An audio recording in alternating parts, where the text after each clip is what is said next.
what Dunn is trying to do is, in his poetry, he's not pointing to something in the picture. He's pointing to something outside of the picture. That is, what he is writing about are theological and spiritual ideas. Later poets, what they're trying to do is talk about what's in the picture. Welcome to Classical Etc. You're in the studio with Shane Saxon. Welcome to another episode of Classical Etc. On today's episode, we're going to talk about poetry. So what you guys have been reading recently is poems. So I'm going to just forego our regular discussion of reading and jump right in. So Paul, we asked each other to bring some poems that we like. What poems did you bring and why? Well, I brought Shakespeare's Sonnet 29 after thinking through all the poems that actually You wanted to go indie with something that people haven't heard about, and I did actually, and I wanted to bring ones that I felt had touched me at some point in my life. But one was about the hog killing by Wendell Berry. One was The Raven by Edgar Allan Poe, and I just felt like we needed something a little shorter than The Raven. And so Shakespeare's Sonnet 29, I was required to memorize this in high school, and this is a stretch. I'm going to say I've never forgotten it. I have forgotten the words. I've never forgotten the experience. That's nice. So, I mean, elaborate. What was the experience?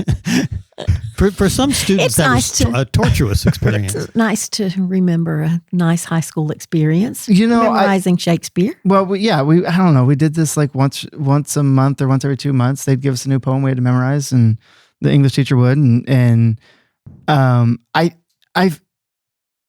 that was probably my first experience with a teacher who he would just go up to the board and he would write the thing out by memory on the board, and we would all be copying it down, and he would go through and explain it to us. And I think it was probably the first time that I really felt poetry was accessible to me. Now, at this point, we'd already gone through multiple Shakespeare plays, so like I was used to the Shakespearean language. And so I think this moment of when I understood what he's talking about, that he's having a rough time. He's bewailing his outcast state, and he's beweeping his outcast. He's beweeping his outcast state. That's right. I love that word. I want to say it about 10 times during the pod. Great. And can I leave? You may. But he thinks about this person that loves him, and that completely changes his perspective.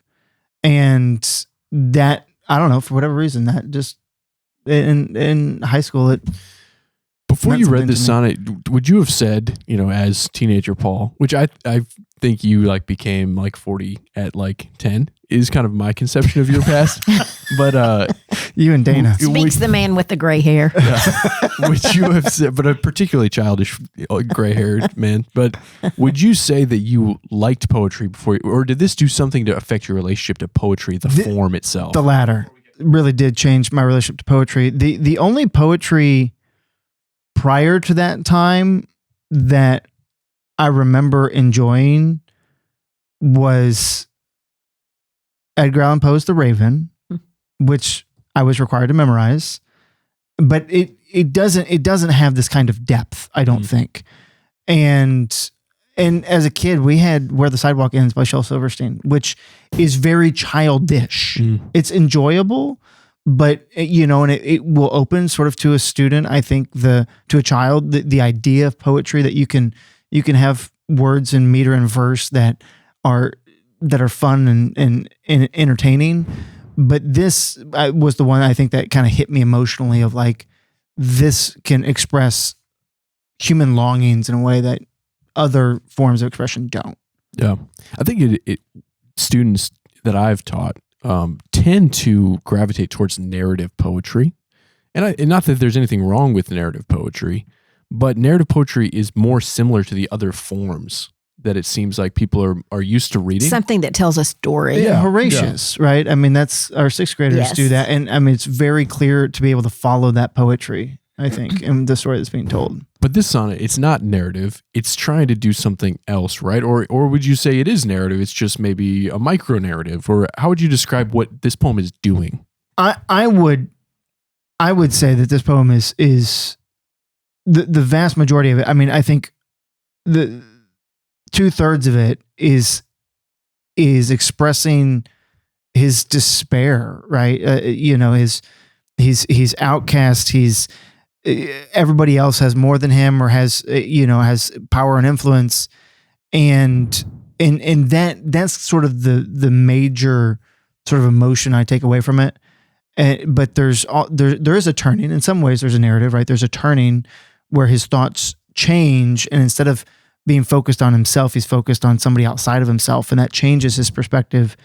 But I would say the what it does really well is express his feelings. Mm-hmm. I think it's contemplative rather than a narrative. Yeah, it's like the Psalms. Mm-hmm. It feels like the Psalms to me, and the language, like to the lark at break of day arising. How much poetry is modeled after those kinds of phrases? Right. I mean, a narrative would proceed along some temporal path that, it would be a sort of in time, whereas this poem is it's like it's all looking at the same thing. It's not narrative in any sense that any poem that would tell a story is a narrative. Mm-hmm. Stories involve necessarily time. right. But there is something where he's thinking about one thing, moves on to the next, goes back and reflects on that first thing. But he's reflecting all the time on the same thing. That's correct. Yeah. To me, I had a kind of a breakthrough internally in terms of my appreciation of poetry when I changed my mindset around approaching poetry from reading like prose or fiction. I would sometimes think that what I was trying to do is learn how the characters developed. I was trying to figure out what happened at the end. I was trying to gather the information that's being presented. Whereas when I read poems, I'm trying to just picture the image in my mind. And there is a kind of learning about that. But if what you're trying to do is create a mental image, a great poem is giving you a picture. And sometimes all they're doing is giving you the picture. And in this, it's a picture of a particular emotional language that you're supposed to experience alongside the poet. Well, and I think poetry along those same lines is really is an expression that is meant to hit us more in our affections than in our intellect. Can we read it so that people know what we're referring to here? Go ahead. Oh, sure. I'm going to read and not recite. I'm not going to ask you to 29. recite. Yeah, it's been too long. When in disgrace with fortune and men's eyes, I all alone beweep my outcast state, in trouble deaf heaven with my bootless cries, and look upon myself and curse my fate. Wishing me like to one more rich in hope, featured like him with friends possessed, desiring this man's art and that man's scope, with what I most enjoy contented least. Yet in these thoughts, myself almost despising, haply I think on thee, and then my state. Like to the lark at break of day arising from sullen earth, sings hymns at heaven's gate. For thy sweet love remembered such wealth brings, that then I scorn to change my state with kings. He's given himself a good talking to. Yeah. That's nice. It's very nice. It's beautiful. So most of the poetry that we brought is more modern, but I brought another poem that is in a similar time period, John Donne's Holy Sonnet number 10. But do you think there's a reason why most of the poetry we selected is more modern? Given that we are traditional classical people. That's interesting. I think I have a theory about it. Go ahead. My thought of I hesitated actually even to bring Shakespeare because I almost felt in some ways that's the default. Like when you're talking about poetry coming from a classical perspective, everybody's just going to go here, and I felt like that would just be a repetition of the norm, and so maybe we were just looking for something different. The other thing is that you get too old and you don't have English anymore, and you are dealing with a translation. Now, of course, some of the great poetry has been something in translation. I mean, there's the Iliad and the Odyssey. The Iliad and the Odyssey. The poetry of Horace, the Greek dramatists, which are in also poetry. Do you beweep these translations? I beweep them daily, and so I think that you are dealing. When you get to poetry that's not English in translation, there is a handicap there. I mean, that's my theory, is that if poetry is about the words, right, then of course we resonate with the words that we know best or that are closest to the way that we use them today. Well, my reason for picking more modern poetry is that you wouldn't. Well, I guess would you call Romanticism modern? It's more modern than Shakespeare. It's more modern than Shakespeare, modern, but I wouldn't consider it modern. Right. But you all wouldn't let me do my really long ones that I wanted to bring, so I had to bring short ones because you rejected me reading The Highwayman here. But I do think I do think that going any further back from Shakespeare, you really have a language problem. Right. Like Because that's as far back as we he can begins go. to establish You the do. kind of poetic language that people are going to use afterwards. I mean, even Chaucer Right. to Beowulf. read Beowulf. Yeah, you can't read that in the original. No. no, you can't. So I'm not going to read Donne so that we can read some of these other poems, but I would just say that the reason I bring Donne, and I think I would recommend anybody read Holy Sonnet 10, is because, like Shakespeare, what Donne is trying to do is, in his poetry, he's not pointing to something in the picture. He's pointing to something outside of the picture. That is, what he is writing about are theological and spiritual ideas.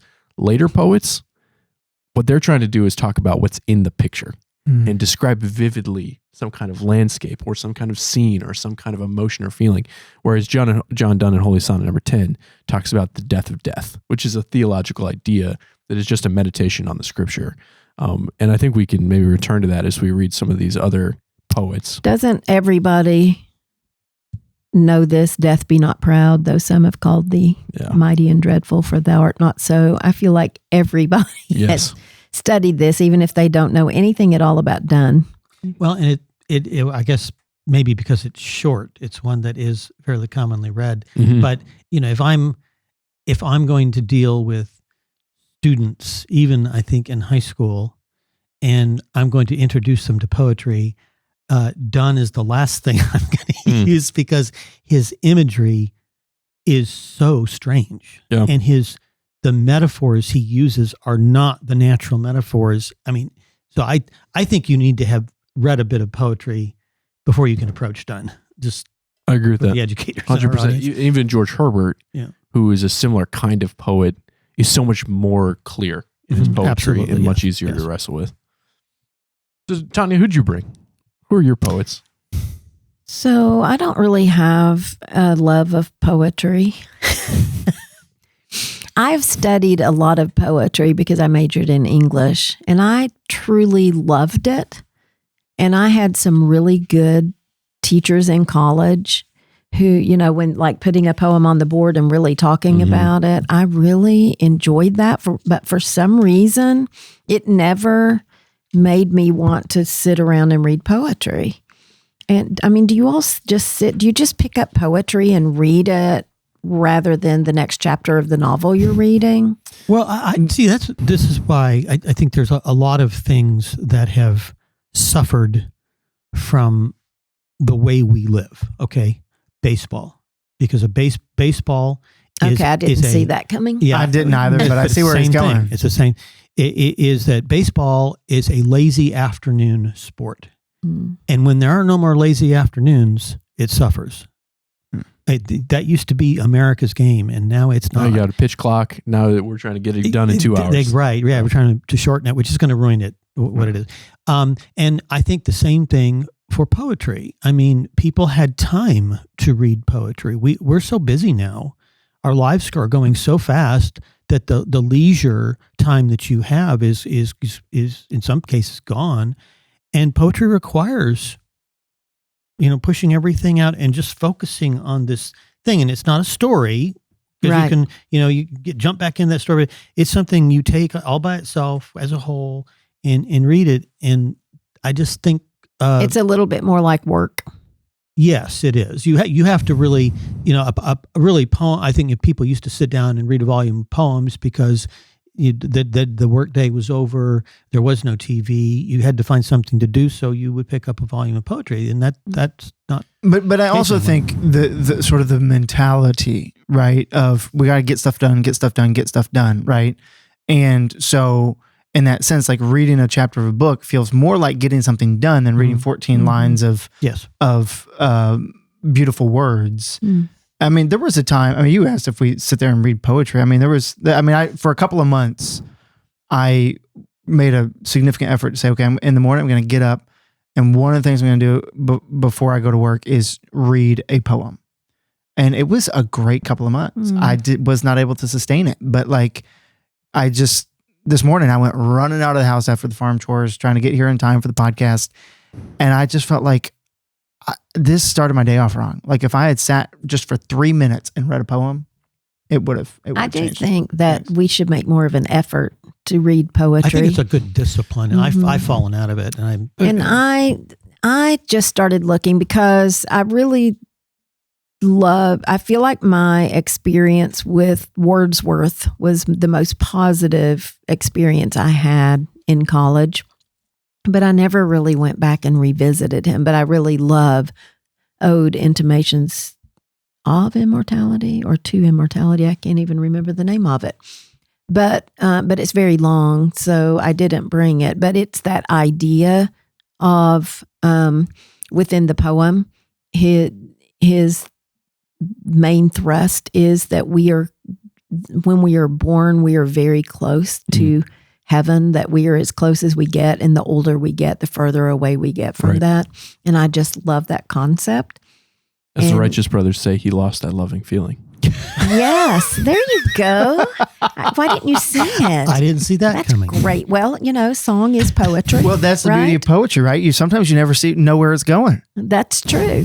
So I started looking through this little book that we've started selling that was compiled by Joseph Pierce called Poems Every Child Should Know. This is beautiful. And I loved teaching poetry to my 5th and 6th graders.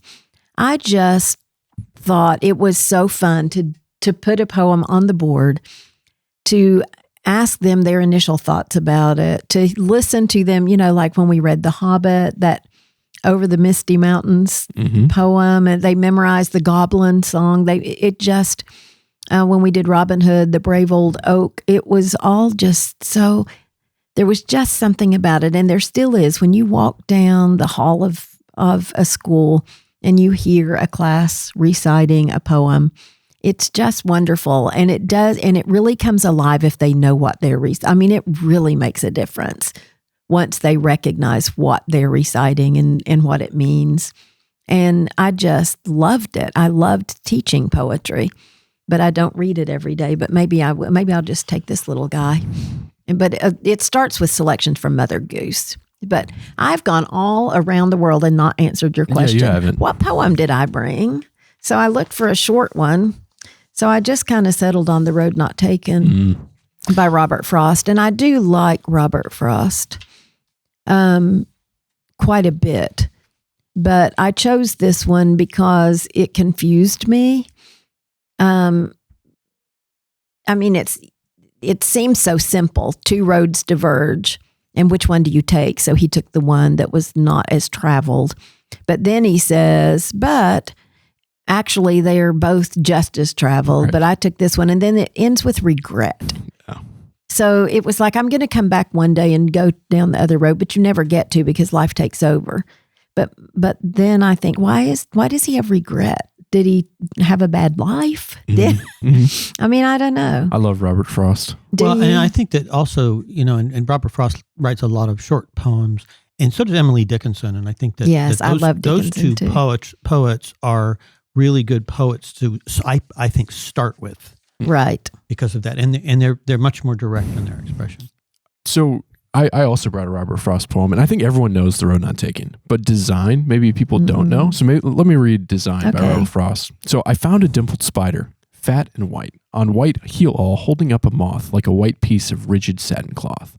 Assorted characters of death and blight mixed ready to begin the morning rite, like the ingredients of a witch's broth. A snowdrop spider, a flower like a froth, and dead wings carried like a paper kite. What had the flower to do with being white, the wayside blue and innocent heal all? What brought the kindred spider to that height, then steered the white moth thither in the night? What but design of darkness to appall, if design govern in a thing so small? So like the road not taken, you could read this poem at first and think that what Frost is doing is saying, I was walking on my farm and I saw a spider and it caught a bug in a trap on a flower, and look at how beautiful it was. But then you start reading it more carefully and you're like, the ingredients of a witch's broth. And the dead wings of this bird are carried like a paper kite. And just like the road not taken, where at first you think what he's saying is, well, you got to take the lesser path and then you're going to conquer the world because you went upstream. It seems like what Frost is actually saying is if design, what he's doing is raging against God in some ways, because what he's saying is that if this tragedy of a spider destroying a bug was designed, then what but design of darkness to appall? And all of Frost's poetry is so, like, on its surface seems so clear and simple, and then the layers are so deep. And his life was pretty terrible. He had 6 kids, 4 of them died young. Goodness. His wife died hating him. He had just a really hard life, and he was not a very stable man apparently. And his main biographer, his poetry reflects that. Yes, it does. His biographer Lawrence Thompson wrote a 3-volume biography of him that became a character assassination, basically, where it's just like he was the worst person ever. And people have recovered, realized in some ways that was because of the personal conflict he had with Frost, and so maybe not all that's true, but just a fascinating, complex person. Well, isn't the tortured poet? Yeah. You sometimes seems like the norm. You got to have, because a lot of poetry does come with a lot of emotion attached. I mean, the Shakespeare sonnet kind of is an example, it's about emotion or something. So you got to have some emotions, and I guess if you're depressed and tortured, and then you've got a lot to write about. His poem "Home Burial" also is similar. The whole book "North of Boston," which is the first book of poetry that Frost published that got very popular because of popular reviews by Amy Lowell, is worth reading cover to cover. And really, so do you really read good. Poetry every day? No, I don't. I would have answered that question of saying, like, I don't think we're that different in that I've loved the experience of poetry. And so I've chosen to have those experiences over time, but I wouldn't say like I just love to sit down and read poetry. Right. So I've prioritized reading Auden and Eliot just because of different other people that they've influenced. And I've read North of Boston cover to cover because I wanted that experience. And that's opened up things like Randall Jarrell was a poet, but he's also a commentator on Frost. And reading Jarrell's commentary on Frost is a really fun thing to do as well. So when you spend time on one poem, just like looking at different ways to try to read it, try to think about it, it opens up things that are really fun that you maybe wouldn't have thought of originally. I was in this amazing book group when my kids were little with other people who had small children, and it was our escape. But I just thought, when you were talking about that, I thought that would be the thing to do. You don't have time to read when you've got little kids, right. Is to have a poetry book group and actually take something like a commentary and let that guide you through a poet. Yeah. I think that's a great idea. Martin, what'd you bring? I just brought, I brought 2. One was maybe, I would love to do just a show on a single poem. And this poem, when it's a. Well, and it has to be the poem you picked. Absolutely. W.B. Yeats, who's an Irish poet, and his poetry is so Irish. It's mythological. It's lush. And so his poem, "The Stolen Child," which is about fairies who are trying to lull this little boy to come with them out of the human world, and they keep giving him reasons to leave, but the reasons turn out to be exactly the opposite. They're not false. Technically, they're true because fairies cannot tell a lie. And so that which makes the whole poem, if you know that, it makes the whole poem even more mysterious. And in the end, they take him, and they're reflecting back on the things he's not going to have to deal with anymore. But all those things are beautiful things.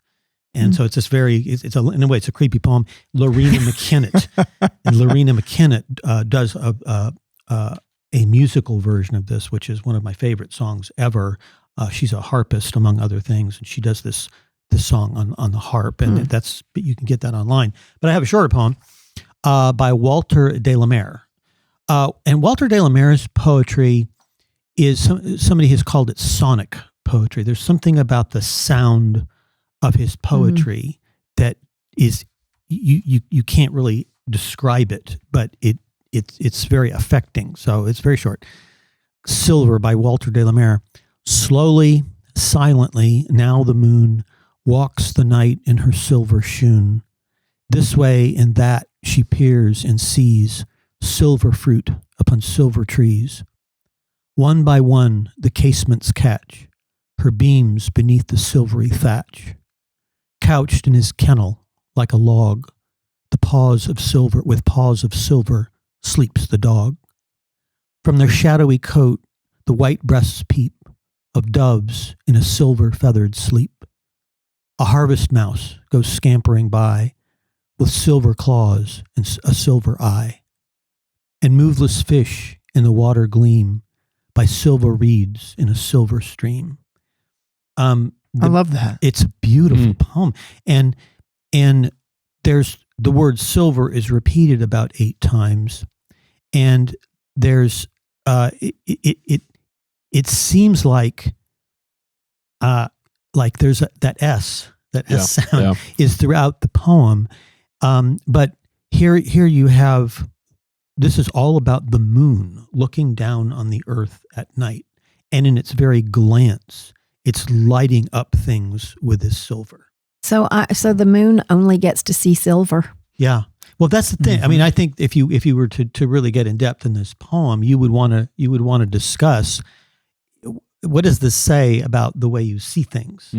That they, this whole idea in quantum mechanics, with the very observation of something changes it, and so this is the moon, and the moon's glance is changing the very thing the moon is looking at. And this is some very interesting angles. It speaks to kind of the musical aspect of poetry. Yes, I think so. And this reminds me of Gerard Manley Hopkins. Have you ever read any Gerard Manley Hopkins? Just like a very, he was inventing words, but it was all about the music of the words as he's describing nature. And Hopkins, I find, there's a little awkwardness in his poem, whereas Walter de la Mare's poetry is just as smooth as silver. It's this very easy, straightforward, casual rhyme scheme and everything. So I really like the way it sounds. Can we end by me telling you about one more of my favorite poets? Sure. So Carl Sandburg, I love, because I'm from near Milwaukee. He got his start near Milwaukee, and then he became a very famous Chicago poet. And I was going to say, I thought he was Chicago, but they're very close together. They are. And Sandburg, about the same time as Frost, he was in some ways the same level of kind of cleverness and precision, but he was funny and not angry. But he still was very biting sometimes in the poetry he wrote. And so the one that people read a lot, and I just saw it in that Joseph Pierce book, is Fog, where he kind of relates Fog to the cat. And all of his poetry is marked by that kind of like very precise, short, memorable. But my favorite poem by Carl Sandburg is called Soup. And it reads like this. I saw a famous man eating soup. I say he was lifting a fat broth into his mouth with a spoon. His name was in the newspapers that day, spelled out in tall black headlines, and thousands of people were talking about him. When I saw him, he sat bending his head over a plate, putting soup in his mouth with a spoon. I love that. I really love that. I don't know that I've ever read that before. Is that in here? I don't think so. That's great. No. Yeah, he's. I see a sign for his home on. What road is it going down into North Carolina? Yeah, North Carolina. Yeah, North Carolina. Right. He retired in North Carolina. Yeah. So poetry. I think for future episodes, we should maybe do what Martin said and choose just one long poem. Because we just skim the surface. This was it's just nice like just going deep. Poetry is actually great, and you should read it. if you should make some time for it. So let's get suggestions from our audience Yeah. for a poem that maybe has confused them, that they That'd would be like great. to hear us clear up, which I'm sure we could do. We could try. All right. Well, I've really enjoyed this. Martin's saying The Stolen Child. That's what the audience is suggesting. So we'll see you next time. Thanks for listening. Thank you for listening to this episode of Classical Etc.